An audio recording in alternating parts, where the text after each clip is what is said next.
This is what Aestik used to look like when I started working on the project back in 2020. If you followed this devlog series, you probably already know that a lot of additions, changes and improvements have been made since then. And sure, 3 years is a pretty long time, and there's a lot of work that can be done within that time frame. But what if I told you that even in the last 2 months there's an incredible amount of changes that were made to my Metroidvania project Aestik?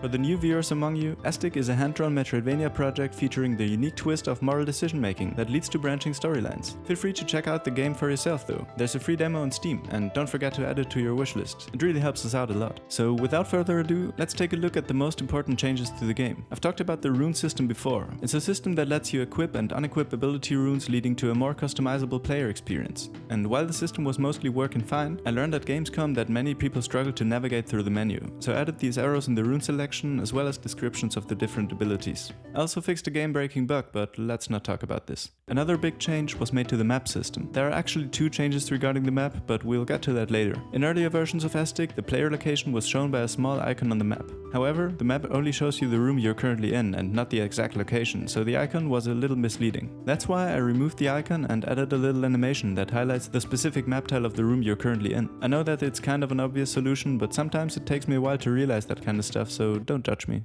Next up, there's an addition that was actually requested quite a few times. You can now look up and down in Aestik. To do so, you have to stand still while holding the respective directional input for about a second or so. It's a small but very effective addition that makes certain jumps a lot more predictable. So thanks for all of your feedback over the past years. It really helps to improve the game. If you have some specific feedback or you just want to praise me, feel free to join Aestik's official Discord server. Links in the description.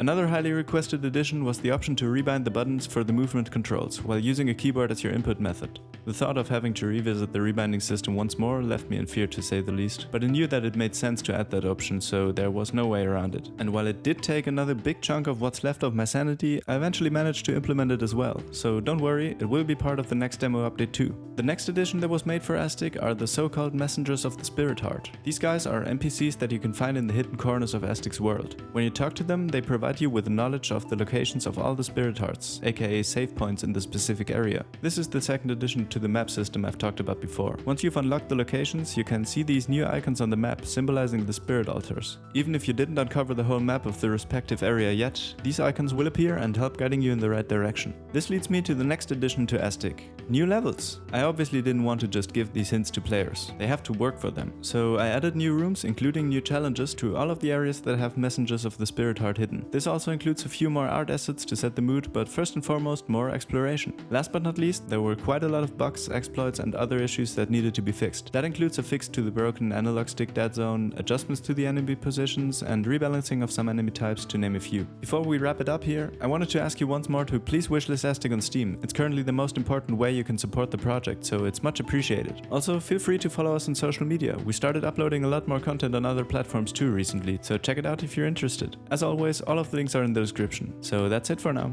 I hope you stick around for the next devlog in 5 months.